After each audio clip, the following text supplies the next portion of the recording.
লেবাননের সশস্ত্র গোষ্ঠী হিজবুল্লাহর সঙ্গে যুদ্ধবিরতি চুক্তি অনুমোদন দিয়েছে ইসরায়েলের মন্ত্রিসভা। ইসরায়েলের প্রধানমন্ত্রী বেনিয়ামিন নেতানিয়াহুর সভাপতিত্বে অনুষ্ঠিত এক বৈঠকে সিদ্ধান্ত হয়।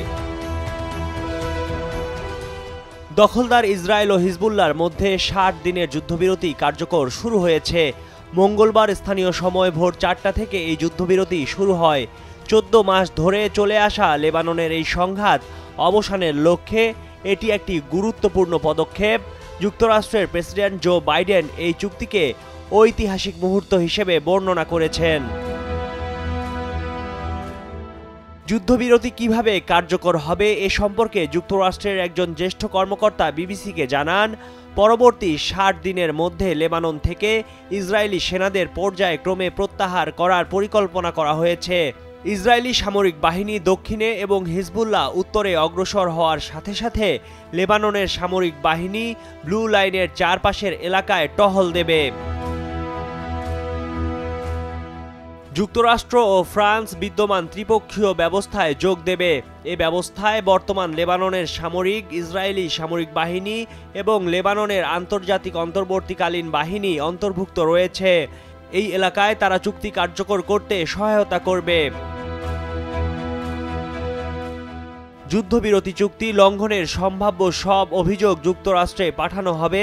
লেবাননের মাটিতে যুক্তরাষ্ট্রের কোনো সেনা থাকবে না, কিন্তু যুক্তরাষ্ট্র এবং ফরাসি বাহিনী প্রশিক্ষণ দিয়ে এবং যোগাযোগের মাধ্যমে লেবাননের সামরিক বাহিনীকে সহায়তা করবে। যুক্তরাষ্ট্র, ফ্রান্স এবং অন্যান্য দেশগুলো লেবাননের সামরিক বাহিনীকে একটি সামরিক কারিগরি কমিটির মাধ্যমে প্রযুক্তিগত ও আর্থিক সহায়তা করবে। এ পরিকল্পনাটিতে টেকসই যুদ্ধবিরতি হতে পারে এমন পরিস্থিতি প্রতিষ্ঠার চেষ্টায় দক্ষিণ লেবাননে অর্থনৈতিক ও অবকাঠামোগত উন্নয়নে সমর্থন করার জন্য আন্তর্জাতিক সম্প্রদায়কে আহ্বান জানানো হয়েছে।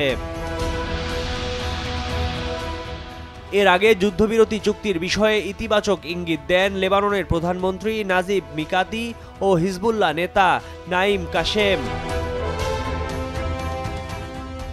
গত বছরের ৭ অক্টোবর ফিলিস্তিনের গাজায় ইসরায়েলি আগ্রাসন শুরু হয়। তখন থেকেই হামাস ও ফিলিস্তিনের সমর্থনে ইসরায়েলের সঙ্গে সংঘাতে জড়ায় হিজবুল্লাহ। ১ বছরের বেশি সময় ধরে চলা এ সংঘাত সেপ্টেম্বরের মাঝামাঝি সময়ে তীব্র হয়ে ওঠে।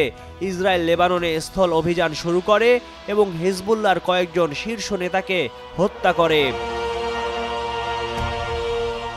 ময়ূখ ইসলাম, কালের কণ্ঠ।